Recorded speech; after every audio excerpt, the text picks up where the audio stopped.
What's up everyone, welcome back to my channel. So in today's video I wanted to talk about when should we cut the bloom stalk. Now it all depends. If you want to keep the bloom stalk, you can. If you do not want to keep it, you can cut it off. It all depends upon you.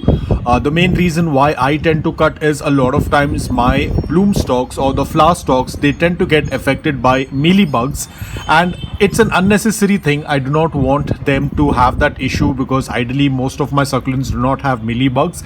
It's only that when the flower starts to bloom, that's when they start getting attacked with aphids or mealybugs. And some of you have asked why is that so. The reason is because it contains a good amount of nectar or nectarine, so that is the reason why they tend to attack the bloom stalk. There are some that I usually tend to leave, like this one is a recent one. This one I am not very sure about the ID. Probably it is Echeveria azulita, I'm not very sure. Now another thing that you can notice is the succulent does not look that great, like the leaves are not symmetrical, not a very uniform growth, and this could be because the bloom stalk, they tend to pull out a lot of energy from the mother plant. Unless you are collecting seeds or you're creating hybrids, then it does make sense of keeping the blooms. But if you're not doing that, it's best to cut it off. Now the reason why I have left this bloom stalk, it's because I haven't seen any mealybug attack on it. So I was thinking that let's try seeds this year and see how it tends to work. So right now there is only one of the flower that has been spent. The rest have still been open. Probably they have already got pollinated, because ideally they say if the flower gets pollinated, it starts to close. So the ones that are open, it indicates that they have not been pollinated, but you can see the older ones have closed, which indicates that they have been pollinated most probably. Of course, I've not done any manual pollination. This is all with either the breeze or the insects that are around the garden. The flowers look absolutely stunning, very beautiful color, but unfortunately I don't prefer to keep them. And plus, as you can see, the mother plant also, I wouldn't say it's a mother plant, it's a medium sized succulent. Doesn't look that great, looks very deformed because it is pulling out a lot of nutrients from the mother plant. So as you can see over here, there is a slight amount of difference, but she is putting out, I think there are 3 blooms. This is the first one. There is another one coming up, but this one looks a little bit strange.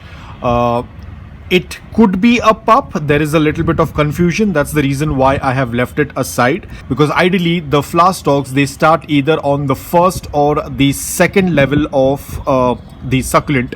This one is a little bit further down, and it does not look like it is going to turn into a bloom stalk. I am not very sure, because this is very unusual for a succulent to put a pup like this, especially on a Echeveria California Queen. So this is Echeveria California Queen. So this one, I am very sure that it is a flower stalk. So I will be cutting it off, because I do not want her to waste any energy. She's very tiny. I don't want her to get deformed. So as of now, I have cut that one bloom stalk, which I am 100% sure was a flower stalk. But this one, I am not very sure. It looks like a pup. Not cut it right now because it's still very young. It's very small. Cutting it off at a very early stage, it can dehydrate it. So I'm going to leave this particular one, and I'm going to keep you guys updated of what it is. That's the reason why it's always better to wait for some time. Within couple of weeks itself, you'll get to know whether it's a flower stalk or whether it's a pup. This one is a very unusual case. Usually does not happen like this, that the pup is going to start like this. Usually on Echeverias, the pups start at the base, apart from Echeveria prolifica. But this one is a little bit strange, so I'm going to keep a watch on her. Now the other bloom stalk that is coming up, this one I can clearly make out it is a bloom stalk, but I'll have to wait for some time for it to reach a little bit higher so that I can get the stem and cut it off. Right now I'm not going to cut it off because it's quite low. If I try to cut it off, I will definitely damage some of the leaves. So it's always better to wait. Once you find the evident stalk, then you can go ahead and cut it off. But this one, I'm just going to keep it aside. This part definitely looks like it is a bloom stalk, but then at the top we have a nice little rosette.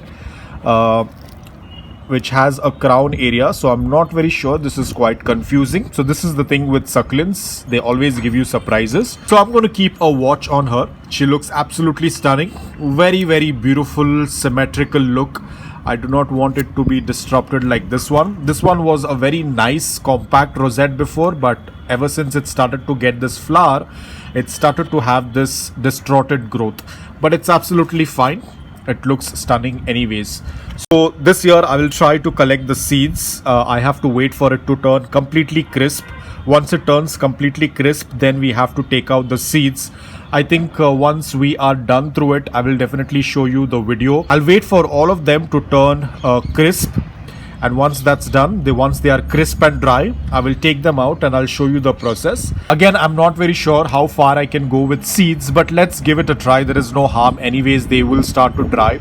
So rather than just throwing them off, let's put them into the soil and see how it tends to work out. So there is no harm in giving it a try. Of course, I will show you the entire process of how to make the soil mix and how to put them into the soil. But for that, we will have to wait for them to dry. So that's about it, guys. I hope that you found this video helpful. If you did, please hit the like button, and if you're new to my channel, please consider subscribing to it. Until then, take care, stay safe and keep planting.